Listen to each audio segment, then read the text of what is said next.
பல்கலைக்கழக வேந்தர் விவகாரத்தில் புதிய திருப்பம். மு.க. ஸ்டாலினுக்கு அதிகாரமில்லை. ஆளுநர் மாளிகை வெளியிட்ட திடீர் அறிக்கை. கொந்தளிக்கும் திமுக. வணக்கம் நண்பர்களே. தமிழக முதலமைச்சர் ஆளுநருக்கிடையே 2 ஆண்டுகளுக்கு மேலாக நடைபெற்று வந்த மசோதா விவகாரத்திற்கு சமீபத்தில்தான் உச்சநீதிமன்றம் ஒரு முடிவு கட்டியது. அதாவது எந்த மசோதாவாக இருந்தாலும் 3 மாதங்களுக்குள் ஒப்புதல் கொடுக்க வேண்டும் என்று சொன்னவர்கள் கிடப்பில் கடந்த 10 மசோதாக்களையும் நடைமுறைக்கு கொண்டு வந்தார்கள். இதன் காரணமாகவே மு.க. ஸ்டாலின் உற்சாகமடைந்தார். இது வரலாற்று சிறப்புமிக்க தீர்ப்பு என்று சொல்லி உடனடியாக அனைத்து மசோதாக்களையும் செயல்படுத்த தொடங்கினார். அதோடு பல்கலைக்கழக துணைவேந்தர்களை அழைத்து ஒரு கூட்டம் நடத்தினார். ஆனால் அவர் கூட்டம் நடத்திய சில தினங்களிலேயே வருகிற ஏப்ரல் 25ஆம் தேதி முதல் 27ஆம் தேதி வரை உதகையில் துணைவேந்தர்கள் மாநாடு நடக்கப் போவதாக அறிவித்திருக்கிறார் ஆளுநர் ரவி. இப்படி ஒரு அறிவிப்பு ஆளுநர் மாளிகை இணைய பக்கத்தில் வெளியானதும் திமுகவும் அதன் கூட்டணி கட்சிகளும் பொங்கி எழுந்துள்ளார்கள். ஆளுநர் ரவி இதுவரை மு.க. ஸ்டாலினுக்குத்தான் எதிராக செயல்பட்டு வந்தார். ஆனால் இப்போது உச்சநீதிமன்றத்தின் தீர்ப்பினை மீறிவிட்டார். இது சட்ட விரோதமான செயல் என்று ஆளாளுக்கு கருத்து வெளியிட்டு வருகிறார்கள். அதிலும் உதகையில் நடக்கும் இந்த துணைவேந்தர்கள் மாநாட்டில் துணை ஜனாதிபதி ஜெகதீஷ் தங்கர் தலைமையேற்கப் போவதாக அவர் அறிவித்திருப்பதுதான் இதில் முக்கியத்துவம் வாய்ந்ததாக பார்க்கப்படுகிறது. ஏற்கனவே உச்சநீதிமன்றம் ஜனாதிபதிக்கு கெடு வைப்பதா என்று உச்சநீதிமன்ற தலைமை நீதிபதியின் தீர்ப்பை கடுமையாக விமர்சித்து வரும் துணை ஜனாதிபதியே இந்த துணைவேந்தர் மாநாட்டில் பங்கேற்பதால் திமுகவும் அதிர்ச்சி அடைந்திருக்கிறது. பல்கலைக்கழகங்களை தமிழக அரசின் கட்டுப்பாட்டில் விட்ட பிறகு முதலமைச்சர் மு.க. ஸ்டாலின் தானே வேந்தராக முடியும். அப்படி இருக்கும்போது ஆளுநர் எப்படி துணைவேந்தர் மாநாடு நடத்த முடியும்? அவரது அதிகாரத்தை தான் உச்சநீதிமன்றம் பறித்து விட்டதே. அப்படி இருக்கும்போது அவர் இந்த மாநாட்டை நடத்துவது அதிகார அத்துமீறலின் உச்சகட்டம் என்று திமுக கூட்டணி கட்சி தலைவர்கள் ஆளாளுக்கு அறிக்கை வெளியிட்டு வருகிறார்கள். இப்படியான நிலையில் நேற்று மாலை ஆளுநர் மாளிகை மீண்டும் ஒரு அறிக்கை வெளியிட்டது. அந்த அறிக்கையில் உச்சநீதிமன்ற தீர்ப்பில் பல்கலைக்கழக துணைவேந்தர்களை தமிழ்நாடு அரசு நியமிக்கலாம் என்று மட்டும்தான் கூறப்பட்டுள்ளது. ஆனால் பல்கலைக்கழக வேந்தரும் தமிழக முதலமைச்சர் என்று அவர்கள் அந்த தீர்ப்பில் சொல்லவில்லை. அதோடு பல்கலைக்கழகங்கள் என்பது மத்திய அரசின் கட்டுப்பாடில் உள்ளது. அப்படி மத்திய அரசின் கட்டுப்பாட்டில் இருக்கும் பல்கலைக்கழகங்களுக்கு மாநில முதலமைச்சர் தலைமை தாங்க முடியாது. மத்திய அரசின் பிரதிநிதியான ஆளுநர் தான் வேந்தர் பொறுப்பை ஏற்க முடியும். அதனால் திட்டமிட்டபடி உதகையில் இந்த துணைவேந்தர்கள் மாநாடு நடைபெறும். அதோடு இந்த மாநாடானது இந்திய ஜனாதிபதி திரௌபதி முர்முவின் ஒப்புதலில் தான் நடக்கிறது என்று அந்த அறிக்கையில் தெரிவித்துள்ளார் ஆளுநர் ரவி. இப்படி ஆளுநர் ரவி ஒரு அறிக்கை வெளியிட்டதை அடுத்து அறிவாலயத்தில் மு.க. ஸ்டாலினை சந்தித்த திமுக கூட்டணியில் உள்ள காங்கிரஸ், கம்யூனிஸ்ட் போன்ற கட்சிகளும் இதை இப்படியே விடக்கூடாது, பல்கலைக்கழக வேந்தராக முதலமைச்சர் மு.க. ஸ்டாலின் இல்லை என்றால் மீண்டும் ஆளுநரின் ஆதிக்கம் அதிகரித்துவிடும் என்று மு.க. ஸ்டாலினை உசுப்பிவிட்டு வருகிறார்கள். என்றாலும் நேற்று மாலை வரை ஆளுநரின் இந்த அறிவிப்புக்கு மு.க. ஸ்டாலின் எந்தவித எதிர்கருத்தும் வெளியிடவில்லை. இந்த துணைவேந்தர் மாநாடு நடைபெறுவதற்கு இன்னும் கால அவகாசம் உள்ளதால் திமுகவின் வழக்கறிஞர்களிடத்தில் இது குறித்து ஆலோசனை விட்டு அவர் தனது நிலைப்பாட்டை வெளிப்படுத்துவார் என்றும் திமுக வட்டாரங்களில் கூறுகிறார்கள். அதோடு திமுகவை பொறுத்தவரை உச்சநீதிமன்றத்தின் இந்த தீர்ப்புக்கு பிறகு இனிமேல் ஆளுநர் ரவி மொத்தமாக அடங்கி விடுவார், திமுகவுக்கு எதிராக வாயை திறக்க மாட்டார் என்றுதான் நினைத்தார்கள். ஆனால் அவரோ உச்சநீதிமன்ற தீர்ப்புக்கு பிறகும் மீண்டும் தனது ஆட்டத்தை தொடங்கிவிட்டார். நேற்று கூட முதலமைச்சர் மு.க. ஸ்டாலின் ஆளுநர் ஒரு தபால்காரர், அவரை மத்திய அரசு திரும்ப அழைக்க வேண்டும் என்று கூறியிருந்தார். இப்படி அவர் கூறிய சில மணி நேரங்களிலேயே ஆளுநர் இப்படி ஒரு அதிரடி அறிக்கையை வெளியிட்டு திமுகவுக்கு அதிர்ச்சி மேல் அதிர்ச்சி கொடுத்து விட்டார்.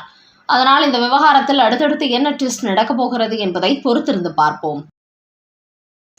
அடுத்த செய்தி. செந்தில் பாலாஜியை சுற்றி வளைக்கும் இடி. அசோக்கிற்கு தயாராகும் அதிரடி செக். பரபரப்பாகும் கோபாலபுரம்.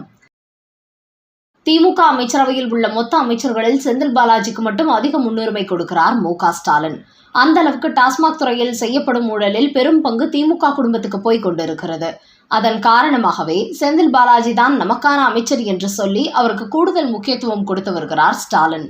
என்றாலும் ஏற்கனவே போக்குவரத்து துறை ஊழல் சம்பந்தமாக சிறையில் இருந்து வந்த செந்தில் பாலாஜிக்கு தற்போது டாஸ்மாக் ஊழலும் புதிய சிக்கலை ஏற்படுத்த போகிறது. டாஸ்மாக் அலுவலகங்களில் ரெய்டு நடத்திய அமலாக்கத்துறை 100 கோடி ஊழல் நடந்திருப்பதாக அறிவித்தது. இதன் காரணமாகவே அடுத்த கட்ட விசாரணையை தடுத்து நிறுத்த சென்னை உயர்நீதிமன்றத்தில் வழக்கு தொடுத்தது திமுக. ஆனால் அந்த வழக்கு திமுகவுக்கு எதிராகவே திரும்பியது.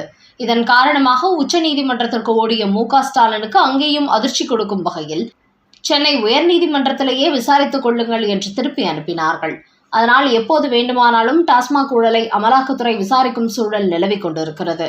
அதன் காரணமாகவே இந்த வழக்கை உச்சநீதிமன்றம் திருப்பி அனுப்பிய போதும் ஏதாவது புதிய வழக்காக மீண்டும் மனு தாக்கல் செய்துவிட வேண்டும் என்று உச்சநீதிமன்றத்தில் உள்ள சில முக்கிய வழக்கறிஞர்களுடன் ஆலோசனை நடத்தியுள்ளாராம் ஸ்டாலின். முக்கியமாக செந்தில் பாலாஜியை எப்படியாவது இந்த டாஸ்மாக் வழக்கிலிருந்து காப்பாற்றிவிட வேண்டும், அப்படி தங்களது வாத திறமையால் அவரை மீட்டுக் கொண்டு வரும் வழக்கறிஞர்களுக்கு மிகப்பெரிய சன்மானம் வழங்கப்படும் என்றும் தெரிவித்துள்ளாராம்.